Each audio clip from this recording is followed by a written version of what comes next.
Iman yang menyelamatkan itu kepada siapa? Ada konteks waktunya. Saya Pendeta Henry Tandianta, Master of Bibliology Studies dari I Gereja Alkitab Allah Esa Firman Utama Gaifu. Bapak Ibu Saudara, beriman itu ada konteks waktunya. Zaman Adam sampai Musa itu beda berimannya dengan Musa sampai Yesus. Beda juga dengan Yesus sampai sekarang.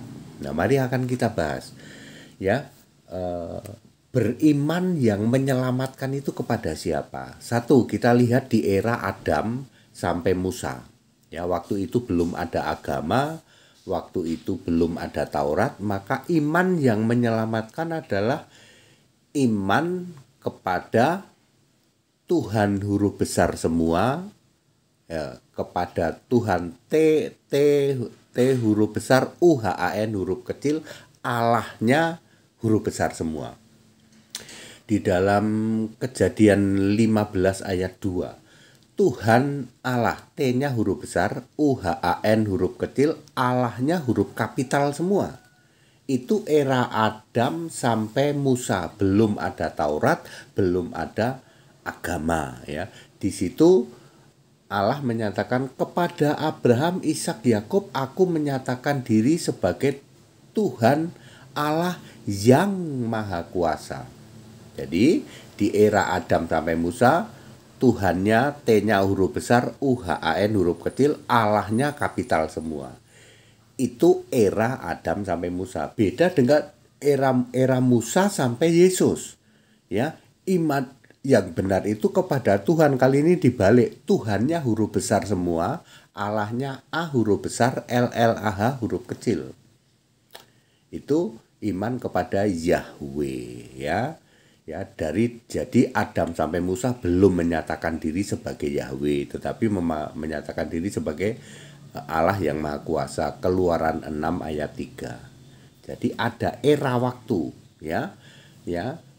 Adam sampai Musa itu menyembah Allah yang Maha Kuasa, belum memakai nama Yahweh. Lalu dari Musa sampai Yesus itu memakai nama Yahweh. Lalu Yesus sampai sekarang, iman yang menyelamatkan itu iman kepada Yesus Kristus. 2 Timotius 3 ayat 15. Jadi ada konteks waktunya. Kalau hari ini kamu iman kepada Yahweh, boleh nggak Pak? Ya nggak boleh. Iman kepada Yahweh sudah selesai. Itu era Musa sampai Yesus. Yahweh sudah dibentuk jadi manusia, namanya Yesus. Yesaya 43 ayat 10. Kalau iman kepada Tuhan Allah yang maha kuasa zaman Adam, boleh nggak Pak? Ya nggak boleh. Karena Tuhan Allah yang Maha Kuasa itu sekarang namanya Yesus. Wahyu 1 ayat 8. Aku Tuhan Allah yang Maha Kuasa, itu Yesus ngomong gitu. Jadi sekarang iman yang menyelamatkan adalah iman kepada Yesus Kristus, bukan kepada Yahweh. Kalau kepada Yahweh sudah selesai, itu era zaman Musa sampai Yesus, era perjanjian lama, era orang beragama. Ya, jadi keimanan seseorang itu dibagi tiga bagian besar. Adam sampai Musa belum ada agama, belum ada Taurat, dosa juga tidak diperhitungkan.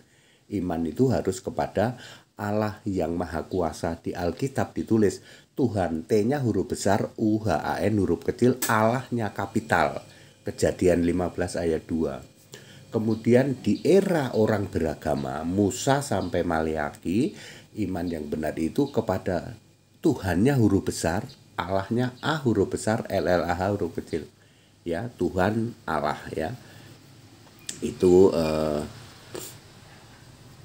yang disebut Yahweh. Kemudian di era perjanjian baru, maka Tuhan Allah T-nya huruf besar, UHAN huruf kecil, Allahnya A huruf besar, LLAH huruf kecil, yang punya nama Yesus Kristus. Very very clear.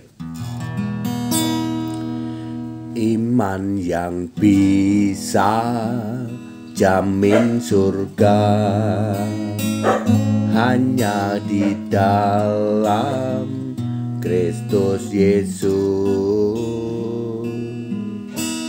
Bukan iman kepada yang lainnya, Allah yang tidak esa kau binasa.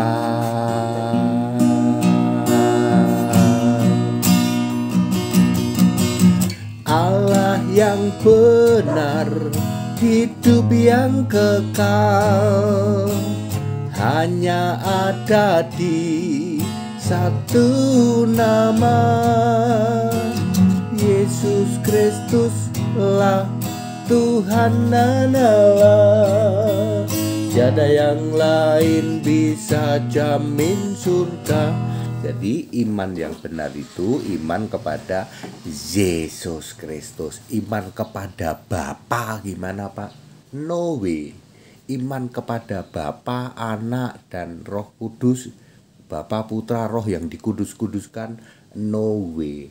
Iman kepada Bunda Allah, Ratu Surga, no way. Iman kepada Elohim, Adonai, Hashim, no way. Ya, iman itu hanya kepada Yesus Kristus untuk masa sekarang. Dulu beda ya, dulu zaman Adam sampai itu yang tadi sudah saya ceritakan. That's it, back to the scripture, kembali ke Alkitab. Kita Indonesia, kita Pancasila, toleransi saja, kehendak bebas ada di tanganmu. Saya sudah memberitakan iman yang bisa menuju surga itu hanya iman pada Yesus Kristus. Pilihan ada di tanganmu, ya. Kehendak bebas ya, kita Indonesia, kita Pancasila, toleransi harus. Segala hormat kemuliaan Yesus Kristus. Haleluya, amin.